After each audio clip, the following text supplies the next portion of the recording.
nag-increase din po ba ng taxable income sa freelancer to 350K? Yung proposal po na itaas ang non-taxable income from 250,000 gagawing 350,000 per year ay para po sa individual, kaya kasama po ang freelancer.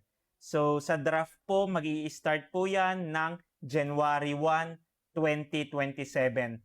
So pag naging batas po yan, next year po, year 2027, magiging 350,000 na po ang non-taxable income. So sana maging batas na po yan, mapasa na para next year, year 2027, 350,000 na po ang non-taxable income, more tax savings po sa individual kasama ang freelancer. You are a freelancer at meron kang concern or question regarding freelancers BIR registration and freelancers tax compliance, comment mo lang yan at sasagutin ko yan.